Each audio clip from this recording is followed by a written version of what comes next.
వెనక్కి వందలు హిందూసా ఇండియన్సా లేకపోతే మీ పాకిస్తాన్ వల్ల మార్చి 19 తెలుస్తుందిరా.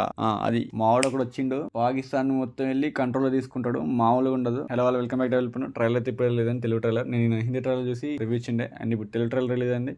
అండ్ ఈ ట్రైలర్ మంచి డబ్బింగ్ చెప్పారు అనిపించింది, కానీ ఏదేమైనా హిందీ ట్రైలర్ చూసి వచ్చేంత హైప్ తెలుగు ట్రైలర్లో రాదు. స్టిల్ మళ్ళీ తెలుగు ట్రైలర్ చూడడం జరిగింది. ట్రైలర్ మాత్రం మామూలుగా లేదు. ఈసారి వాట్స్ ఇంకా బాగా అర్థమైంది నాకైతే.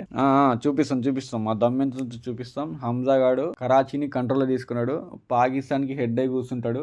అసలు పాకిస్తాన్లో ఏం జరగాలి, పాకిస్తాన్ భవిష్యత్తు కూడా మా ఇండియన్స్ చెప్తారు. ఆ డైలాగ్ మాత్రం నాకు ఇంకా బాగా నచ్చింది ట్రైలర్లో. ఇక గ్యాప్లో రెహమాన్ అయితే చనిపోవడం జరిగింది. పార్ట్ 1 క్లైమాక్స్లో, అది మీకు తెలుసు. అండ్ రెహమాన్ కొడుకు కూడా చనిపోయాడు స్టార్టింగ్లో, అక్కడ నుంచి స్టార్ట్ అయింది. సో అది కూడా హంజాని చంపేసింది. సో ఇప్పుడు కరాచీని ఎవరు కంట్రోల్ తీసుకుంటారని చెప్పేసి క్వశ్చన్ మార్క్. అక్కడ నుంచి ఇద్దరు గ్యాంగ్స్ మధ్య గ్యాంగ్ వార్ జరుగుతుంది. ఇక మనోడు ఎంటర్ అవుతారు రణ్వీర్ సింగ్. ఇక మీకు తెలుసు ఏం జరుగుతుందో. ఆల్మోస్ట్ కంట్రోల్ తీసుకున్నాడు అనమాట. అండ్ హంజా దొరికిపోతాడు వీళ్ళకి అండ్ చెప్తా ఉంటాడు, నేను ఇంకో ఇండియన్ చంపుతాను అంటాడు. అక్కడ ఇంకో పెద్ద విలన్ అనమాట.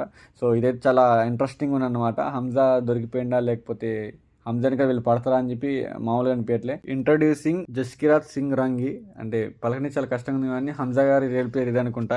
ద ఇండియన్ అన్నమాట, మామూలుగా ఉండదు మరి. అండ్ మ్యూజిక్ బీజం మాత్రం పీక్స్లో తీసుకుపోయారు. ధురంధర్ 1 లానే ఉంది. ధురంధర్ 2 బీజం మ్యూజిక్ కూడా ఎక్కడ కాంప్రమైజ్ అయినట్టు అనిపించలేదు. 6 monthsలో ఇంత కష్టంగా ఇన్ని సెట్ చేసుకోవడం అంటే మామూలు విషయం కాదు.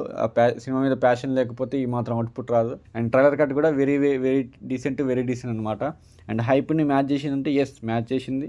హైప్ని అయితే మ్యాచ్ చేసేసింది. నాకైతే బాగా నచ్చేసింది ట్రైలర్. ఎందుకు ఏడుస్తున్నారు లాలే, దేని నోచుకునేవాడే కదా మగాడు అని చెప్పి నాకు ఇది ట్రైలర్లో నేను కూడా చెప్పిన. ఈ డైలాగ్ నాకు బాగా నచ్చింది. అండ్ నెక్స్ట్ మన మేజర్ ఇక్బాల్ గారు అనమాట. ఆల్రెడీ ఒక ఇండియన్ చంపేసిన, ఏదో ముషరఫ్ టేబుల్ మీద పెట్టిన, మళ్ళా చంపుతాని చెప్పి స్టార్ట్ చేసిండు. అండ్ వీళ్ళందరూ కలిసి మన హంజా గారి మీద పడ్డారు. ఇది ఒక క్యాట్ అండ్ మౌస్ లా కాదు, కానీ మంచి రాండస్టిక్ ఫైట్ సీన్స్ అయితే పడతాయి పక్క సెకండ్ హాఫ్లో. అండ్ ఆల్రెడీ దీని రన్ టైమే 4 hours ఉంది.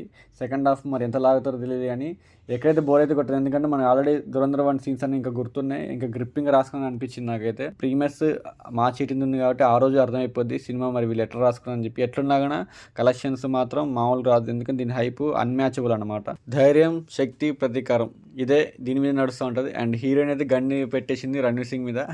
ఇది చాలా ఇంట్రెస్టింగ్ ఉంటుంది, కానీ ఈ సీన్లో చంపదు నాకు తెలిసి. మ్యాక్సిమం హీరోయిన్ చంపేస్తారు అనిపిస్తుంది. ఎందుకంటే మనం హీరోని ఒక 2 సార్లు చూసి ఉంటారు వాళ్ళ ఎమోషనల్ సీన్స్లో. పక్క రెండింటిలో ఏదో ఒక చోట హీరోని లేపేసే ఉంటారు. సో అలా లేపేస్తేనే ఆ ఎమోషన్ చాలా వర్క్ ఉంటుంది అనమాట. అందుకే ఆ మూవీ పేరు కూడా ది రివెంజ్ అని పెట్టారని నేను అనుకుంటున్నా పర్సనల్లీ. నిజంగా అయితే లేదో ఆ రోజు సినిమా చూస్తే తెలుస్తుంది మనకి. ఇక పాకిస్తాన్ భవిష్యత్తు హిందుస్థాన్ తినేస్తుంది, ఇది రాసుకోండి, మామూలుగా ఉండదు. అండ్ ఆయన మనతో వాళ్ళ కంపేర్ అయింది, మనం ఎక్కడ ఉంటాం వాళ్ళ లైట్ వాళ్ళతో. కానీ మొత్తానికి అయితే ట్రైలర్ మాత్రం అదిరిపోయింది. ఇక రెడీ అనమాట. థియేటర్లో శవాలు వేస్తాయి. నేను ఈ ట్రైలర్ 4 సార్లు చూసాను అనమాట, అంత బాగుండే. బీజిఎం మ్యూజిక్ కూడా మంచిగా కొట్టేసుకున్నారు. అండ్ ఇది ఏం జరుగుతుందని చెప్పి నేను చాలా ఎక్సైటెడ్ ఉన్నా. మీకేమనిపించింది కింద కామెంట్ చేయండి. Love you all, signing off, by by.